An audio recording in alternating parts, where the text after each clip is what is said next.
ನಮಸ್ಕಾರ ಸ್ನೇಹಿತರೆ, ಎಎಸ್ವಿ ಪ್ರಪಂಚಕ್ಕೆ ಸ್ವಾಗತ. ನಾನು ಸುಮಾ. ನಾನು ಚೆನ್ನಾಗಿದ್ದೀನಿ. ನೀವೆಲ್ಲ ಹೇಗಿದ್ದೀರಾ? ನೀವು ಚೆನ್ನಾಗಿದ್ದೀರಾ ಅನ್ಕೊಂಡಿದ್ದೀನಿ.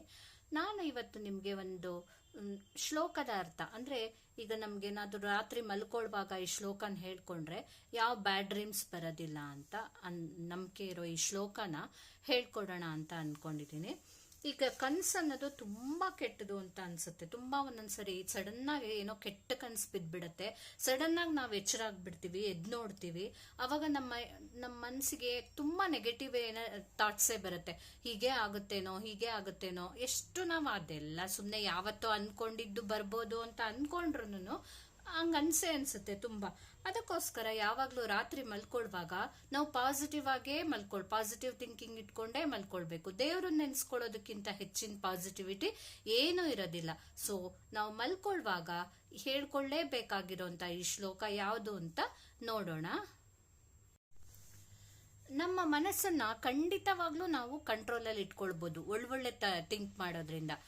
ಈಗ ನಾವೇನಾದ್ರೂ ನೋಡಿ, ಈಗ ಸಪೋಸ್ ಎಲ್ಲೋ ಹೋಗ್ಬೇಕಾಗಿರುತ್ತೆ, ಬೆಳಿಗ್ಗೆ ಇದೇ ಟೈಮಿಗೆ ಹೇಳಲೇಬೇಕು ಅನ್ನೋದು ಒಂದು 3-4 ಸರಿ ನಾವು ಹೇಳ್ಕೊಂಡು ಮಲಗಿದ್ರೆ ನಮ್ಮ ಮೈಂಡ್ಗೆ ಗೊತ್ತಿರುತ್ತೆ, ಕರೆಕ್ಟ್ ಆ ಟೈಮ್ಗೆ ಅದು ಎಚ್ಚರಿಸ್ಬಿಡುತ್ತೆ ನಮ್ಮನ್ನ. ಹಾಗೆ ನಾವ್ ಎಲ್ಲಾನು ಅಷ್ಟೇ ಒಳ್ಳೆ ತಾಟನ್ನೇ ಅದ್ರಲ್ಲಿ ಹಾಕಿ ಇಟ್ರೆ ಹಾಗೆ ಒಳ್ಳೇದೇನೆ ಆಗತ್ತೆ. ಸೊ ಈ ಶ್ಲೋಕ ನೋಡಿ ಯಾವುದು ಅಂತ ನೋಡೋಣ. ರಾಮಂ ಸ್ಕಂದಂ ಹನುಮಂತಂ ವೈನತೇಯಂ ವೃಕೋದರಂ ಶಯನೇ ಯಃ ಸ್ಮರೇ ನಿತ್ಯಂ ದುಸ್ವಪ್ನಂ ತಸ್ಯ ನಶ್ಯತಿ. ಅಂದ್ರೆ ಇದರ ಅರ್ಥ ಏನು? ನಾವು ರಾಮ, ಸ್ಕಂದ ಅಂದ್ರೆ ಸುಬ್ರಹ್ಮಣ್ಯ, ಹನುಮಂತ, ವೈನತೇಯ ಅಂದ್ರೆ ಗರುಡ, ಮತ್ತೆ ಭೀಮ, ವೈನತೇಯಂ ವೃಕೋದರ ಅಂದ್ರೆ ಭೀಮ. ಇವರನ್ನೆಲ್ಲ ರಾತ್ರಿ ಮಲ್ಕೊಳ್ಳುವಾಗ ನೆನ್ಪಿಸ್ಕೊಂಡು ಮಲಗಿದ್ರೆ ನಮ್ಗೆ ಪೀಸ್ಫುಲ್ ಆಗಿ ಸ್ಲೀಪ್ ಸಿಗತ್ತೆ. ಹಾಗೆ ಯಾವ ಬ್ಯಾಡ್ ಡ್ರೀಮ್ಸು ಸಹ ಬರೋದಿಲ್ಲ ಅನ್ನೋದು ಇದ್ರ ಮೀನಿಂಗ್ ಅಂತ ಅನ್ಕೋಬಹುದು. ರಾಮ ಅಂದ್ರೆ ಯಾರು? ಅವನು ಧರ್ಮ ರಕ್ಷಕ. ಅವನು ಒಂದು ಐಡಿಯಲ್ ಲೀಡರ್, ಒಬ್ಬ ಒಳ್ಳೆ ಲೀಡರ್ ಅಂತಂದ್ರೆ ನಮ್ಗೆ ನೆನಪಾಗದೆ ರಾಮರಾಜ್ಯ ಅಂತಾನೆ ಅದಕ್ಕೆ ಹೇಳ್ತೀವಿ. ಅಷ್ಟು ಚೆನ್ನಾಗಿ ಅವನು ಅಡ್ಮಿನಿಸ್ಟ್ರೇಷನ್ ಮಾಡಿದ್ದ ಅಂತ ಹೇಳ್ಬಿಟ್ಟು. ಸೊ ಅವನು ಯಾವಾಗ್ಲೂ ರಾಮನ್ ನೆನ್ಸ್ಕೊಂಡ್ರೆ ನಮ್ಗೆ ಏನ್ ಅನ್ಸುತ್ತೆ?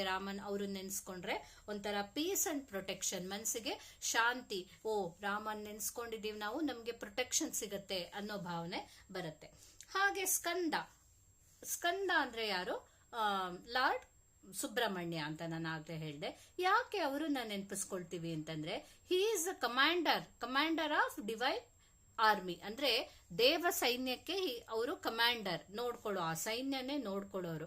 ಅದಕ್ಕೋಸ್ಕರ ಸ್ಕಂದ ಅಥವಾ ಸುಬ್ರಹ್ಮಣ್ಯ ಅಂತಂದ್ರೆ ಏನನ್ನ ಸಿಂಬಲೈಸ್ ಮಾಡತ್ತೆ? ಸ್ಟ್ರೆಂತ್ ಮತ್ತೆ ಪ್ರೊಟೆಕ್ಷನ್ ಅನ್ನೋದನ್ನೇ ಸಿಂಬಲೈಸ್ ಮಾಡತ್ತೆ. ಸೊ ಅದಕ್ಕೋಸ್ಕರ ಸ್ಕಂದನ್ ನೆನ್ಸ್ಕೊಳ್ಬೇಕು. ಇನ್ನ ನಮ್ಮ ಹನುಮಂತ ಅನ್ನೋದ್ರ ಬಗ್ಗೆ ಹೇಳದೇ ಬೇಡ ನಿಮ್ಗೆ. ಹನುಮಂತ ಅಂದ್ರೇನೆ ನಮ್ಗೆ ನೆನಪಾಗದೆ ಹೀಗೆ ಪ್ರೊಟೆಕ್ಷನ್ ಅಂತ. So he is the devoted servant of Lord Rama. So ಕರೇಜ್ಗೆ, ಲಾಯಲ್ಟಿ ಅಂದ್ರೆ ನಿಷ್ಠೆ, ಸ್ಟ್ರೆಂತ್ಗೆ, ಎಲ್ಲದಕ್ಕೂ ಒಂದು ಐಡಿಯಲ್ ಇದು ಅಂತಂದ್ರೆ ಹನುಮಂತನೇ. ಸೊ ಅವ್ರನ್ನ ನೆನಪಿಸ್ಕೊಳ್ಳೋದ್ರಿಂದನೂ ನಮ್ಗೆಲ್ಲ ಭಯಗಳೆಲ್ಲ ಹೊರಟೋಗುತ್ತೆ, ಎಲ್ಲ ಅಬ್ಸ್ಟಿಕಲ್ಸ್ ಹೊರಟೋಗುತ್ತೆ. ಹಾಗೆ ವೈನತೇಯ ಅಂದ್ರೆ ಯಾರು? ಗರುಡ. ಸೊ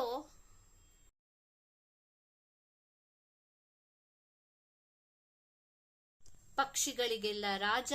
ಹಾಗೆ ಲಾರ್ಡ್ ವಿಷ್ಣುಗೆ ವೆಹಿಕಲ್ ಗರುಡ, ಅಂದ್ರೆ ವಿಷ್ಣು ವಾಹನನೇ ಗರುಡ. ಸೊ ಯಾವ ಈವಿಲ್ ಎಲ್ಲ ಕೆಟ್ಟ ಇದರಿಂದ ಪ್ರೊಟೆಕ್ಷನ್ ಕೊಡ್ತಾರೆ.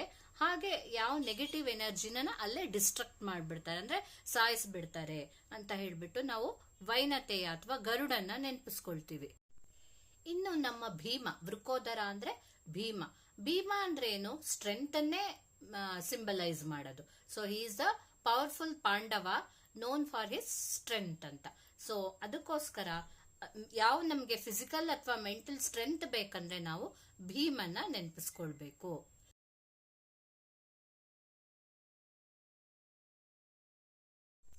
ಹಾಗಾಗಿನೇ ಈ ಶ್ಲೋಕನ ನಾವು ಮಲ್ಕೊಳ್ಳೋಕ್ಕಿಂತ ಮುಂಚೆ ಒಂದ್ಸರಿ ಹೇಳ್ಕೊಂಡ್ ಮಲ್ಕೊಂಡ್ರೆ ಅದು ನಮ್ಗೆ ಪ್ರೊಟೆಕ್ಷನ್ ಅನ್ನು ಕೊಡುತ್ತೆ. ಹೇಳ್ತಾ ಇರೋ ಭಕ್ತನಿಗೆ ಒಂದು ಪ್ರೊಟೆಕ್ಷನ್ ಕೊಡುತ್ತೆ. ಯಾವುದೇ ಬ್ಯಾಡ್ ಡ್ರೀಮ್ಸ್ ಆಗಲಿ, ನೆಗೆಟಿವ್ ಇನ್ಫ್ಲೂಯೆನ್ಸಸ್ ಏನಾದರೂ ನಮ್ಗೆ ಆಗ್ತಾ ಇದ್ರೆ ರಾತ್ರಿ ಹೊತ್ತಲ್ಲಿ, ಅದೆಲ್ಲದ್ರಿಂದನೂ ನಮಗೆ ಪ್ರೊಟೆಕ್ಷನ್ ಸಿಗತ್ತೆ.